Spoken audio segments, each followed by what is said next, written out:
ರಾಷ್ಟ್ರೀಯ ಪ್ರಾಣಿಯನ್ನಾಗಿ ಮಾಡಲೇಬೇಕು. ಗೋವನ್ನ ರಾಷ್ಟ್ರೀಯ ಪ್ರಾಣಿ ಮಾಡಿ ಅಂತೇಳಿ ಮುಸಲ್ಮಾನರು ಹಾಸನದಲ್ಲಿ ಬಹಿರಂಗವಾಗಿ ಹೇಳಿಕೆ ಕೊಟ್ಟರು. ಬಕ್ರೀದ್ ಸಮಯದಲ್ಲಿ ಬಹಿರಂಗವಾಗಿ ಹೇಳಿಕೆ ಕೊಟ್ಟರು. ಮೊನ್ನೆ ದಿವಸ ಹಾವೇರಿ ಜಿಲ್ಲೆ ಹಾನಗಲ್ನಲ್ಲಿ ಮುಸ್ಲಿಮರು ಎಲ್ಲರೂ ಸಹ ಬೀದಿನಲ್ಲಿ ಮೆರವಣಿಗೆ ಮಾಡಿ ಬ್ಯಾನರ್ಗಳನ್ನು ಇಟ್ಕೊಂಡು ಗೋವನ್ನ ರಾಷ್ಟ್ರೀಯ ಪ್ರಾಣಿಯಾಗಿ ಘೋಷಣೆ ಮಾಡಿ ಅಂತೇಳಿ ಮನವಿ ಕೊಡ್ತಾರೆ. ಅದೇ ಹಿಂದೂ ಧರ್ಮದಲ್ಲಿರುವಂತಹ ಕಾವಿದಾರಿಗಳು ಯಾತಕ್ಕೆ ಇವತ್ತಿನವರೆಗೂ ಆ ವಿಷಯವನ್ನ ಮಾತಾಡ್ತಾ ಇಲ್ಲ, ಸರ್ಕಾರವನ್ನ ಒತ್ತಾಯ ಮಾಡ್ತಾ ಇಲ್ಲ. ಗೋವನ್ನ ಉಳಿಸ್ಬೇಕು ಅಂತ ಕನ್ನೇರಿ ಮಠದ ಸ್ವಾಮೀಜಿಯವರು ಹಿಂದೂ ಧರ್ಮದ ಬಗ್ಗೆ ಮಾತನಾಡ್ತಾರೆ, ಗೋವಿನ ಬಗ್ಗೆ ಮಾತನಾಡ್ತಾರೆ. ಹಿಂದೂ ಧರ್ಮ ಅಪಾಯದಲ್ಲಿದೆ, ಹಿಂದೂ ಧರ್ಮವನ್ನು ಉಳಿಸ್ಬೇಕು ಅಂತ ಹೇಳ್ತಾರೆ. RSS ಸಭೆಗಳಲ್ಲಿ ಭಾಗವಹಿಸ್ತಾರೆ.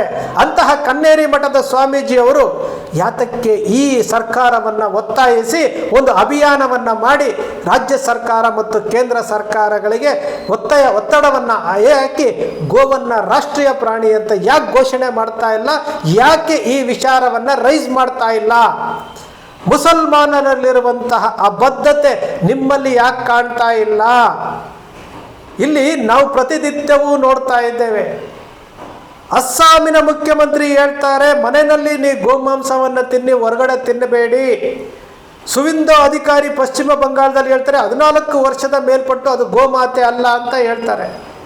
ಉತ್ತರ ಪ್ರದೇಶದ ಆದಿತ್ಯನಾಥ್ ಅವರು ಹೇಳ್ತಾರೆ ಗೋವು ನಮ್ಮ ತಾಯಿಯ ಸಮಾನ ಅಂತ ಹೇಳ್ತಾರೆ.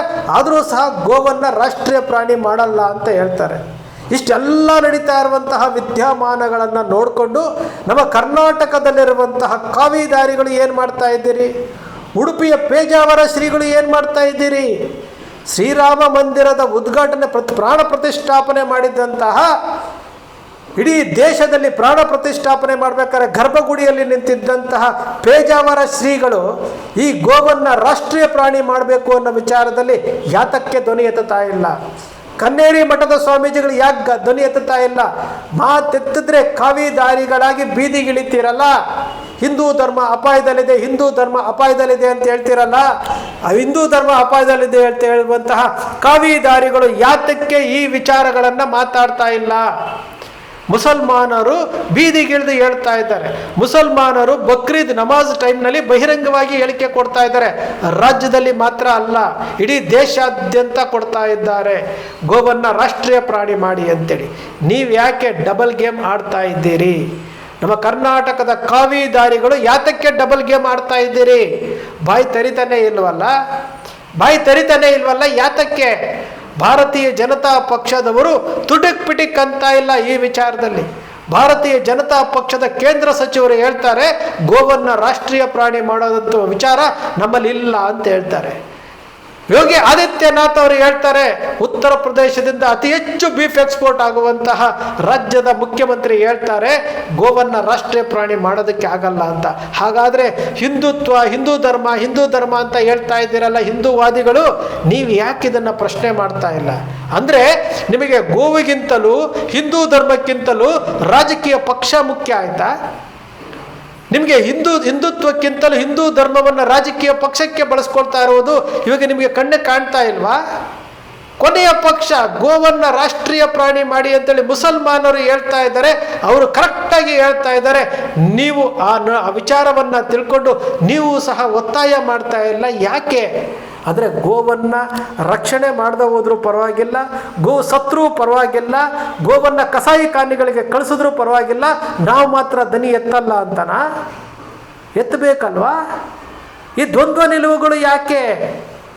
ಭಾರತೀಯ ಜನತಾ ಪಕ್ಷದ CT ರವಿ ಆಗಿರ್ಬೋದು, ಅನಂತಕುಮಾರ್ ಹೆಗಡೆ ಆಗಿರ್ಬೋದು, ಫೈರ್ ಬ್ರ್ಯಾಂಡ್ಗಳಿದ್ರಲ್ಲ, ಪ್ರತಾಪ್ ಸಿಂಹ ಇರ್ಬೋದು, ಪ್ರತಾಪ್ ಸಿಂಹ ಏನು ಉರ್ದುರ್ದು ಬೀಳ್ತಿದ್ರಲ್ಲ ಪ್ರತಾಪ್ ಸಿಂಹ ಅವರು, ಹಿಂದುತ್ವ ಅಂತೇಳಿ ಮದ್ದೂರ್ಗೆ ಹೋಗಿ ಅಲ್ಲೊಂದು ಹೇಳಿಕೆ ಕೊಟ್ಟು, ಬಾಗಲಕೋಟೆಗೆ ಹೋಗಿ ಅಲ್ಲಿ ಕಾಂಗ್ರೆಸ್ ವಿರುದ್ಧ ಹೇಳಿಕೆ ಕೊಟ್ಟು BJPಯನ್ನು ಸೋಲಿಸ್ಬಿಟ್ಟು ಬಂದ್ರಲ್ಲ ಹಿಂದುತ್ವವಾದಿಗಳು. ಒಬ್ಬ ಪತ್ರಕರ್ತ ಹಿಂದುತ್ವವಾದಿ ಆಗಿದ್ದಾರಲ್ಲ, ಅವ್ರು ಯಾಕೆ ಹೇಳಿಕೆ ಕೊಡ್ತಾ ಇಲ್ಲ? CT ರವಿ ಅವ್ರು ಯಾಕೆ ಹೇಳಿಕೆ ಕೊಡ್ತಾ ಇಲ್ಲ? R ಅಶೋಕ್ ಅವ್ರು ಯಾಕೆ ಹೇಳಿಕೆ ಕೊಡ್ತಾ ಇಲ್ಲ? ಹೇಳಿಕೆ ಕೊಡಬೇಕಲ್ಲ, ಒತ್ತಾಯ ಮಾಡಬೇಕಲ್ಲ. ಭಾರತೀಯ ಜನತಾ ಪಕ್ಷದ ಮುಖಂಡರುಗಳು ಒಂದು ನಿಯೋಗ ರಚನೆ ಮಾಡಿ ಇಲ್ಲಿ ಕೇಂದ್ರ ಸರ್ಕಾರವನ್ನು ಒತ್ತಾಯ ಮಾಡಬೇಕಲ್ಲ. ನಿಮ್ಮದೇ ಸರ್ಕಾರ, ನಿಮ್ಮದೇ ಏನು ಸಂಸದರುಗಳಿದ್ದೀರಿ, 19 ಜನ ಸಂಸದರುಗಳಿದ್ದೀರಿ, ಯಾಕೆ ಒತ್ತಾಯ ಮಾಡ್ತಾ ಇಲ್ಲ? ಒತ್ತಾಯ ಮಾಡಬೇಕಾಗಿರೋದು ನಿಮ್ಮ ಕರ್ತವ್ಯ ಅಲ್ಲ, ಯಾತಕ್ಕೆ ಮಾಡ್ತಾ ಇಲ್ಲ? ಯಾತಕ್ಕೆ ಡಬಲ್ ಗೇಮ್ ಮಾಡ್ತೀರಿ?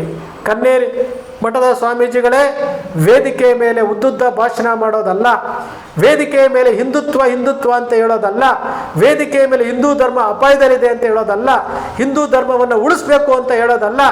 ಕನ್ನೇರಿ ಮಠದ ಸ್ವಾಮೀಜಿಗಳೇ, ಮುಸಲ್ಮಾನರು ಬೀದಿಗಿಳಿದು ಹೋರಾಟ ಮಾಡ್ತಾ ಇದ್ದಾರೆ, ಗೋವನ್ನು ರಾಷ್ಟ್ರೀಯ ಪ್ರಾಣಿ ಮಾಡಿ ಅಂತೇಳಿ. ನೀವು ಮೌನಕ್ಕೆ ಶರಣಾಗಿರೋದನ್ನು ನೋಡಿದ್ರೆ ನಮಗೆ ನಿಜಕ್ಕೂ ಒಂದು ರೀತಿಯಾದಂತಹ ಬೇಸರ ಆಗುತ್ತೆ. ಯಾಕೆಂದರೆ ಮುನ್ನೆಲೆಗೆ ನಿಂತ್ಕೊಂಡು ಮುನ್ನೆಲೆಗೆ ತರುವಂತಹ ಕೆಲಸ ನೀವು ಮಾಡಬೇಕಾಗಿತ್ತು. ಮುಂದೆ ನಿಂತು ಅದನ್ನು ಎಳ್ಕೊಂಡು ಹೋಗಿ ಕೇಂದ್ರ ಸರ್ಕಾರವನ್ನು ಒತ್ತಾಯ ಮಾಡೋಂಥ ಕೆಲಸ ಕನ್ನೇರಿ ಮಠದ ಸ್ವಾಮೀಜಿಗಳಂತವ್ರು ಮಾಡಬೇಕಾಗಿತ್ತು. ಇವತ್ತು ನೀವು ಮಾಡ್ತಾ ಇರುವುದೇನು? ಲಿಂಗಾಯತ ಧರ್ಮದ ವಿಚಾರವಾಗಿ ಹೇಳಿಕೆಗಳನ್ನು ಕೊಡ್ತೀರಿ. ಕನ್ನೇರಿ ಮಠದ ಸ್ವಾಮೀಜಿಯವರು ಹೇಳಿಕೆ ಕೊಡ್ತಾರೆ ಅಂತೇಳಿ ಅವರ ಬೆಂಬಲಿಗರು ಹೇಳಿಕೆ ಕೊಡ್ತಾರೆ. ಕನ್ನೇರಿ ಮಠದ ಸ್ವಾಮೀಜಿಯವರಿಗೆ ನಿರ್ಬಂಧ ಏರ್ಪಡಿಸಿದ್ದಾರೆ ಅಂತ ಹೇಳ್ಬಿಟ್ಟು ನಮ್ಮ ಸ್ವಯಂ ಘೋಷಿತ ಚಿಂತಕ ಚಕ್ರವರ್ತಿ ಸೂಲಿ ಮೇಲೆ ಕುತ್ಕೊಂಡು ಭಾಷಣ ಮಾಡಿ ಓಡೋಗ್ತಾರೆ. ಇಲ್ಲಿ ವಕ್ಫ್ ಕಾಯ್ದೆ ವಿರುದ್ಧ ಧ್ವನಿ ಎತ್ತುತ್ತೀರಿ, ಇಲ್ಲಿ ಗೋವಂಶವನ್ನು ಉಳಿಸ್ಬೇಕು ಅನ್ನೋ ವಿಚಾರದಲ್ಲಿ ಯಾರೂ ಮಾತಾಡೋದಿಲ್ಲ. ಹಾಗಾದರೆ ನಿಮ್ಮ ನಿಲುವೇನು? ಹಿಂದೂ ಧರ್ಮದ ಇದರಲ್ಲಿ ನಿಮ್ಮ ನಿಲುವೇನು?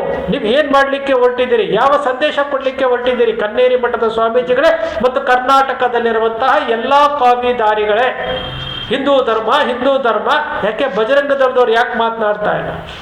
ವಿಶ್ವ ಹಿಂದೂ ಪರಿಷತ್ತವ್ರು ಯಾಕೆ ಮಾತನಾಡ್ತಾ ಇಲ್ಲ? ಶ್ರೀರಾಮ ಸೇನೆಯ ಪ್ರಮೋದ್ ಮುತಾಲಿಕ್ ಅವರು ಯಾಕೆ ಮಾತಾಡ್ತಾ ಇಲ್ಲ? ಇತ್ತೀಚೆಗೆ ಅವರು ಒಂದು ಹೇಳಿಕೆ ಕೊಡ್ತಾರೆ, ಗೋವನ್ನು ರಾಷ್ಟ್ರೀಯ ಪ್ರಾಣಿ ಮಾಡಬೇಕು ಅಂತೇಳಿ ನಾವು 1 ಲಕ್ಷ ಜನ ಸೇರಿಸಿ ದೆಹಲಿನಲ್ಲಿ ಸಮಾವೇಶ ಮಾಡ್ತೀವಿ ಅಂತೇಳಿ. ಯಾತಕ್ಕೆ ಹೇಳಿಕೆ ಕೊಡ್ತಾ ಇಲ್ಲ ಪ್ರಮೋದ್ ಮುತಾಲಿಕ್ ಅವರು? ಹೇಳಿಕೆ ಕೊಡಬೇಕಲ್ಲ. RSS ಅಂತೂ ಮಾತಾಡ್ತಾನೆ ಇಲ್ಲ. RSS ಇದ್ರ ಬಗ್ಗೆ ಮಾತಾಡ್ತಾ ಇಲ್ಲ. ಹೆಡ್ ಮಾಸ್ಟರ್ ಅವರು ಇಡೀ ದೇಶದಲ್ಲಿ 100 ವರ್ಷಗಳ ಸಂಘಟನೆ ಅದು ಮಾತಾಡ್ತಾನೆ ಇಲ್ಲ. ಮುಸಲ್ಮಾನರು ಮಾತನಾಡ್ತಾ ಇದ್ದಾರೆ, RSS ಮಾತಾಡ್ತಾ ಇಲ್ಲ. ಮುಸಲ್ಮಾನ ಮೌಲ್ವಿಗಳು ಮಾತಾಡ್ತಾ ಇದ್ದಾರೆ, ಮಸೀದಿಗಳ ಮೂಲಕ ಹೇಳಿಕೆ ಕೊಡ್ತಾ ಇದ್ದಾರೆ. ಆದರೆ ನಮ್ಮ ಹಿಂದೂ ಧರ್ಮವನ್ನು ಕಾಪಾಡ್ತೀನಿ, ಸಂಘಟಿಸ್ತೀನಿ, ಹಿಂದೂಗಳ ಐಕ್ಯತೆ ಅಂತ ಮಾಡ್ತಾ ಇದ್ದಂತಹ RSS ಇವತ್ತು ಬಾಯಿ ತೆಗಿತಾ ಇಲ್ಲ. ಯಾತಕ್ಕೆ? ಹಾಗಾದರೆ ಹಿಂದೂ ಧರ್ಮದ ರಕ್ಷಣೆ ಯಾರು ಮಾಡಬೇಕು? ಕನ್ನೇರಿ ಮಠದ ಸ್ವಾಮೀಜಿಗಳು ಆವತ್ತು ಹೇಳಿಕೆ ಕೊಟ್ಟಿದ್ದಂತಹ ವಿಚಾರಗಳು ಗೊಂದಲಮಯವಾಗಿ ಸರ್ಕಾರ ಅವರ ಮೇಲೆ ನಿರ್ಬಂಧ ಏರ್ತಲ್ಲ, ಇವತ್ತು ಗೋವಂಶವನ್ನು ಉಳಿಸೋದಕ್ಕೆ ಅವರು ಮುಂದಾಗಬೇಕಾಗಿತ್ತು ಸ್ನೇಹಿತರೆ. ಆದರೆ ಅವರ ಡಬಲ್ ಗೇಮ್ ಆಟಗಳನ್ನು ನೋಡ್ತಾ ಇದ್ರೆ ನಿಜಕ್ಕೂ ಬೇಸರ ಆಗುತ್ತೆ.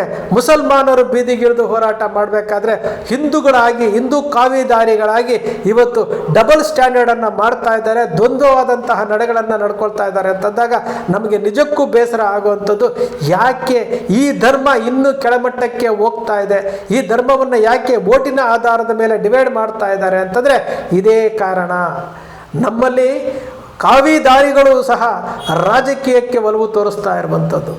ಇದರಿಂದ ಧರ್ಮಕ್ಕೆ ಅನ್ಯಾಯ ಆಗ್ತಾ ಇದೆ, ಗೋವಿಗೆ ಅನ್ಯಾಯ ಆಗ್ತಾ ಇದೆ.